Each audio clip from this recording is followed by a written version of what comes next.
Okay, hello guys. Welcome to my breakdown of DevStream number 55. Today was a lot of showing off things that are coming, but I don't feel like we really saw particularly a lot or anything that is crazy in terms of changes, aside from Parkour 2.0, which is looking pretty good so far. But the first thing that they talked about were the shotgun tweaks. After the last dev stream, a lot of people messaged him, as it happens, and got him to take a good look at shotguns. So it seems that, according to what he said, it's going to be a large buff for shotguns at the ranges that a shotgun should be optimal at, which is at like 15-ish meters, roughly. And he said that when he was testing, like, for it to feel good, there was like a doubling or tripling of like the total amount of like damage per second that you could get at those incredibly close ranges, which is good news for shotguns because they are a bit weak. All the shotguns, aside from I would say the Heck, they have niche uses at best. They're generally outpaced a lot by other weapons, even though shotguns are generally some of like the highest damage you can get in a lot of other games. And my hair is super long, regardless. Also, the more lenient fall off. They said that instead of fall off going down to like a damage, like a singular damage way over there, you would be able to get half damage at any range, which means that for a lot of shotguns, that, like, especially for like shotguns like the Heck, that means that you're still operating outside of your optimal range, as opposed to an enemy being just past your fall off point and then them taking like literally no damage. I think it'll make shotguns a lot more viable, rather than just the Heck being the end all be all of godliness, like it is kind of right now in terms of just shotguns. But that's a small tweak that they're kind of still deciding on, that they talked about. The first thing that was shown off was Parkour 2.0. They showed it off in the Void, and Rebecca seemed like she was having some trouble, although it's probably just because the system is new to her. She said she had only played it for like an hour-ish, which seems like, for what she was doing, it seemed like it was pretty good on like a solid basis, and like you could do more with it, just based off what she was doing. There is a double jump. They did keep the double jump from their original Parkour 2.0 concept. That seems like it is key to getting around at this point. And then after watching a lot of it, I don't know if it was just that Rebecca's not very used to what she was doing, but it seemed a little bit slow, but that you could kind of like look anywhere you want and be able to get there with any frame, like without having to use like a power or an air, like a enhanced air dash. Like you could just climb and get there, like no matter what you like if you're a slow frame, like if you're Frost with like an ice proc, you could still do it. You can get up a wall. It's a much more like bouncy, and you can kind of just like jump from object to object as opposed to needing like a big slate that you have to run across, which is nice, and it makes going up better. And then the last thing that I'm glad that I noted now, you can still stop and cast powers on walls. So later, whenever they showed off some of the stuff with Frost, they would get up on a wall, cling there, and then cast a snow globe, which means that enemies could not like get into your snow globe. They could only shoot at you from the ground floor, which means that having the ability to sit and cling, because you will just be able to sit there, means that we can get more options for positioning like optimally in a party.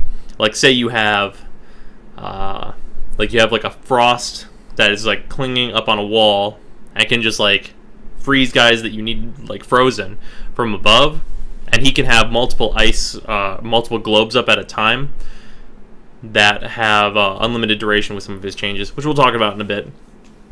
And he can just kind of like do Overwatch and like freeze enemies and put down AoEs and stuff, which seems like having that greater positioning for crowd control frames is going to be a huge buff, and it's going to make the game more fun with a lot more options.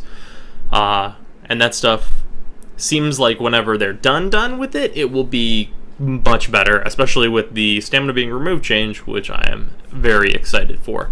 And then in other things that were shown off, we got shown off the end fight of the next trial, which is slated for 17.5.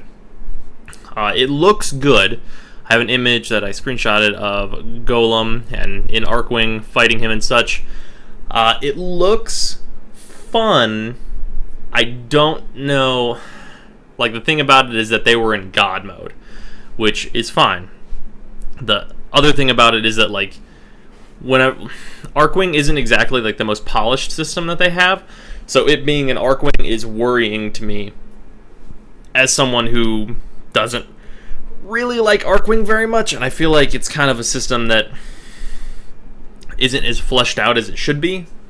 So I expect this will be the hardest raid whenever they release it, simply because it's going to require Archwing and finding people that are knowledgeable and have all of their Archwing stuff leveled and have all the Archwing mods they like need. And then also on the like flip side of that, they're bringing a frame that is good like on foot and has all the mods for them. Has all of like the equipment that they need. Like, the requirements go up a lot in scale. So I'm hoping to see like a master rank lock of probably like 7 or 8 on this, just because of the amount of equipment that you're going to need to have leveled with cards in order to like be able to run this in the large party that you would be running it in. So other than the slight worry on that, it looks fun. I think the boss fight is probably probably one of the better ones I've seen, definitely. Although I think that's kind of been a trend with all of the infested bosses where I just like them, which could be a bit of bias on my part towards the infested, but they're just good bosses generally. Okay, so let's get on to some of the more important stuff. The Frost rework. Okay, so I'm just going to go through and break down his powers. I turned off my video capture. 1 second. Boop, boop. I'm back. Hello, I'm back now. Okay, anyway, I'm just going to go over his powers and like kind of just a rough breakdown of like what's good, because not all of the changes to his stuff have been implemented yet. So I'm just going to kind of like, just based on what I saw, my general opinion about the changes as a whole. Okay, so his one generally functions the same. It does have the buff to being able to deal damage before it turns off on anything, not just shields, which is hugely important. But the other main thing about it is that you can put traps on the ground to slow down enemies, which is really, really powerful. Being able to just ice a floor and then being like, anyone who walks over here is a slow piece of shit. That's what they are. That's an amazing change. And then in also the vein of more crowd control type stuff like that, his 2 being a big like fanning wave, like just all over the place. It was hitting the walls of their test room, like going from Frost in the middle of the room to the the end wall. So I don't know if that is reflective of like what that actual range is going to be, but if it is, that's going to be one of the best crowd control skills in the game, period. Just for like slowing down like entire like fucking armies of enemies if you position yourself correctly to hit everyone. So that seems awesome. And then his 3, his most important skill for them to not fuck up. You can put up 4 globes at a time that have unlimited duration. And the interesting thing about the globes is that they're trying to make them more offensive by letting you move enemies with the globe. So if you are, say you're right here. Say this is Fist. This Fist is Frost. Frost is right here, and then these are a bunch of enemies. If they're over here and he casts Snow Globe, nothing will happen to them. But if they're trying to like push Frost shit in and he casts Snow Globe, that everyone flies away and gets frozen and it does damage to them. So the goal is to make Snow Globe not only defensive but also very offensive. And I think that that is a change that with certain like crowd controlling like builds where you're freezing, like everyone is slow and like you're just pushing them into a corner and like they can't do anything, it's going to be a huge boost to like the usefulness of Snow Globe, provided they still keep Snow Globe like tanky and useful, which is that's like some of the most important things about it, just on the general whole. His 4 seems roughly the same. Aside from the effects that they discussed before, which the enemies that they were fighting were a low enough level that we did not get to see like the trap functionality or the armor breaking functionality. So that's unfortunate. But like I've noted at the bottom here. Overall, the changes seem really good, but the very important key thing is that Snow Globe does, like, if Snow Globe gets any worse than it is right now, it'll be a problem. And I think Frost, on the whole, if Snow Globe stays good and all these other changes come in, Frost is going to be a much more usable frame, just completely in general, which I'm excited for. And then something else that they talked about very briefly was the Kubrow armor, which I have an image of. This is the in-game render of the armor on a Kubrow. They said that it's not necessarily going to be cosmetic only, meaning you might be able to get like a special Kubrow Arcane from the new trial or something along those lines, which seems interesting if those Arcanes are actually good. Other than that, though, I'm not the biggest fan of Kubrows, so I mean the armor, it looks fine. Like for me, I mean the armor looks fine. Like I'm sure for those of you that are very much into your Kubrows, like this looks like a fucking amazing thing to you. But just for me personally, not too excited. But like it's still cool that they're adding it. Having more options is always nice.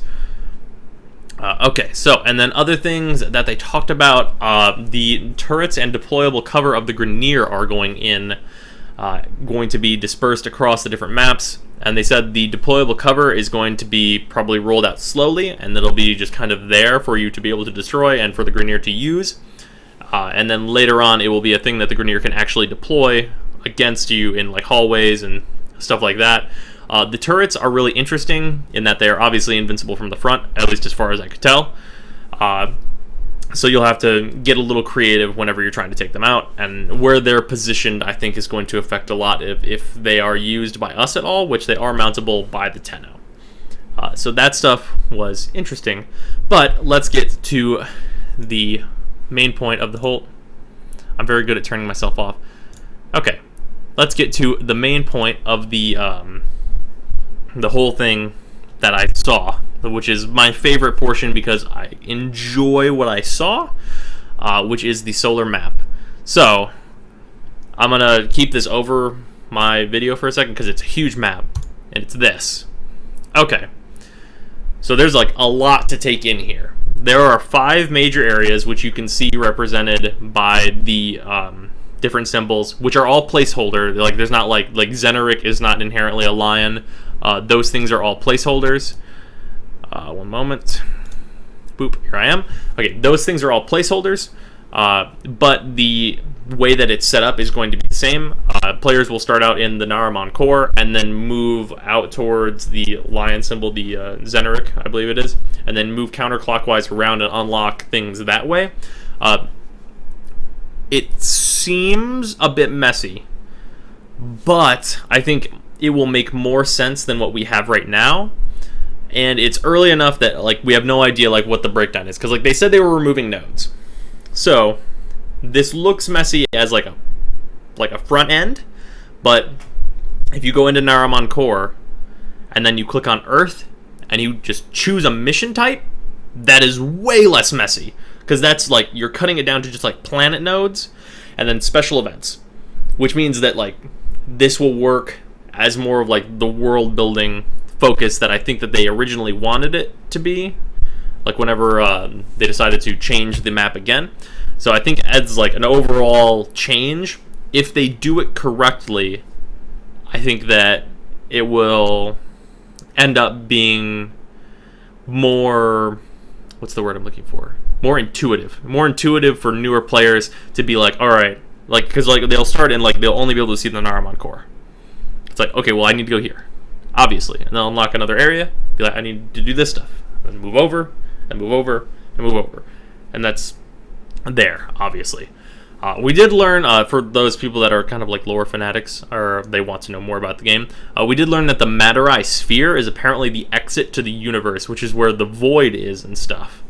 So that's important. And then the Derelicts are in the Vazarin Expanse, which is all like to be decided type stuff, I'm sure.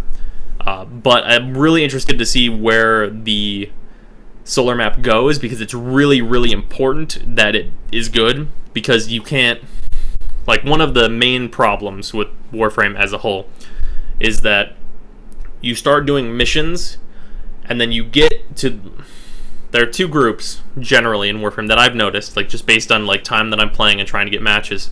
Okay, there's a group over here. This is everyone who is like at a hilarious mastery rank. Like we're talking like 15 to 19. They've been playing for a little bit. And then this is the group of people who are between 1 and 3. They've started, and like some of them, like a lot of them will probably quit at some point.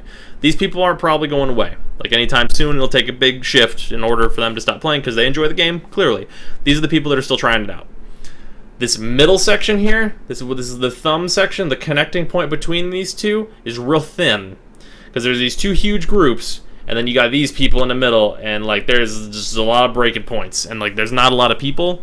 So you get to planets like on the free-to-play through, I've experienced this extensively. You get to like Phobos. No one is playing those missions with a very tiny margin of exception. So breaking it down so that the two groups are much, much closer and they can kind of overlap more will be very helpful, I think.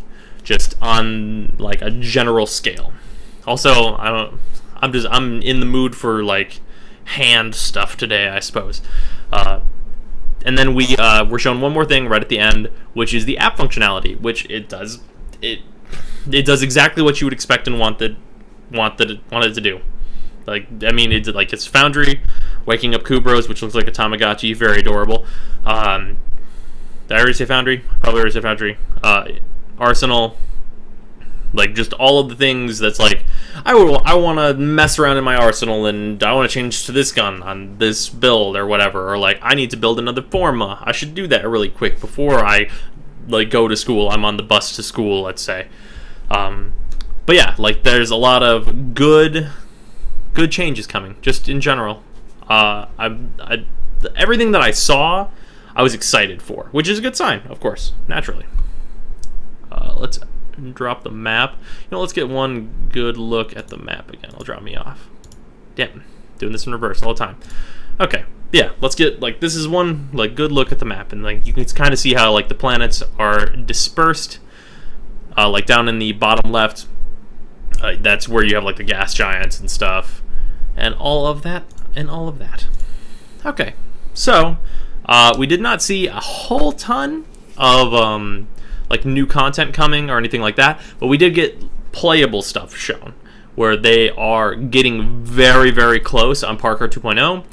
The new trial seems to be coming along nicely. The Frost rework is like it's in there. Like I would like the rate at which they're pumping out reworks that seem like just purely good changes to the game, because the Excalibur rework is amazing and he's just super fun now.